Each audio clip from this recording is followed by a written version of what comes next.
Saya ingat tuan, saya kena SA. Sebelum saya masuk kem Tandan Kemuntin, saya dikurung di lokap Balai Polis Kemuntin sebelum dihantar pergi ke kem Tandan Kemuntin. OCS mai jumpa saya. Ustaz, dia kata, "Mak Ustaz nak jumpa Ustaz." Dia pun buka lokap, bawa saya pergi pejabat Balai Polis Kemuntin. Mak saya tengok saya teropor mai kat saya tuan, terus peluk saya, cium saya. "Hang apa abang sedih?" Dia kata, "Saya baik mak." Saya tengok mak saya bawa satu bakul kecil. Bakul bakul rotan kecil. Saya tengok dalam kuih tu ada kuih. Mak nak main ni sedih, dia kata, "Mak bawa kuih yang hang suka." Hang ingat tak, hang kecil-kecil dulu hang suka kuih ni. Tuan-tuan tahu kuih apa? Pulut lepah. Saya kalau pulut lepah tuan-tuan, saya kalau lapak 10 ketui saya makan habis. Saya cukup suka pulut lepah. Tapi bila saya membesar tuan, saya pergi merantau, kata saya pergi kerja pergi Kuala Lumpur, pergi rantau mai Kedah, saya duduk tempat ni tak ada pulut lepah. Saya pun lupa dah yang saya ni suka makan pulut lepah. Tapi mak tuan, dia tak lupa.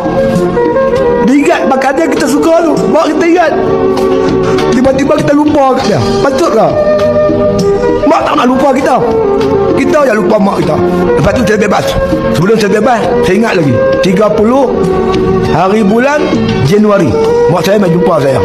Dia kata, "Sidik, aku baca surat harakah. Orang baca kat aku, orang kata hang nak bebas besok 31 Januari.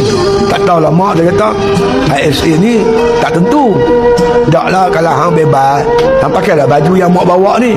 Saya tengok ada jubah, ada serban, ada templekat, ada kopiah. Hang pakai baju baru ni. Mak tak mau hang balik Pangkuak, dia kata pakai baju buruk. Tak apalah mak saya balik, saya masuk kem. Saya buka-buka tuan-tuan, tengok jubah yang mak saya bawa ni, dia benang tu macam tak digunting cara sempurna. Mana yang tukang buat ni gopoh, cepat-cepat nak siap. Bekas-bekas pensel tu ada lagi dekat jubah tu. Besok pagi tuan-tuan, saya pun pakailah baju yang mak saya bagi tu. Dia dapat panggilan telefon daripada pejabat kem Tahanan, saya pun pergi lah. Nama pegawai yang jaga pejabat tu nama Cik Sahak. Saya ingat, terbayang rupa dia. Dia tunggu kat pintu, dia nampak saya berjauh lagi. Saya nampak air mata dia meleleh. Bila pergi dekat dia peluk saya, "Minta maaf Ustaz, saya ni bekerja saja, saya tak nak kuasa." Ustaz disambung lagi 2 tahun, dia kata.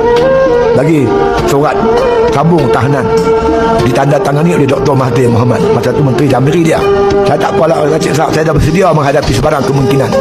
Saya pun tulislah surat, "Mak, saya tak bebas lagi," kata. "Tak jadi bebas." Mak sabarlah, kata. Bila saya bebas sepenuhnya tuan-tuan, saya balik kampung. Mak saya tak ada, dia pergi jalan mana tak tahulah. Jiran saya ada, nama dia Kak Maliah. Kak Maliah tu hidup bela, tak ada sebelah rumah saya. Dia cerita kat saya, "Dik," dia kata, "hari tu mak hang ingat hang bebas. Pagi-pagi lagi sidik," dia kata, dia pergi kedai.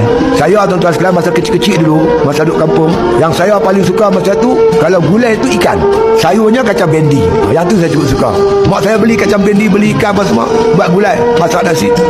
Lepas dia masak nasi, dia pergi ke JT lah. JT tunggu saya balik. Dia tunggu, dia kata, dia tunggu hang sampai zuhur, hang tak balik. Dia balik sembahyang. Dia pergi lagi. Tunggu sampai asar, hang tak balik juga. Dia balik sembahyang, dia pergi juga. Dia tunggu sampai maghrib. Maghrib tak balik, dia sembahyang maghrib. Dia tunggu sampai but last pukul 10 malam. Sehari dia kata, "Mak tak makan nasi, dia nak makan dia." Itulah mak kita. Ibu sayangkan anak. Macam mana kita boleh lupa mak kita?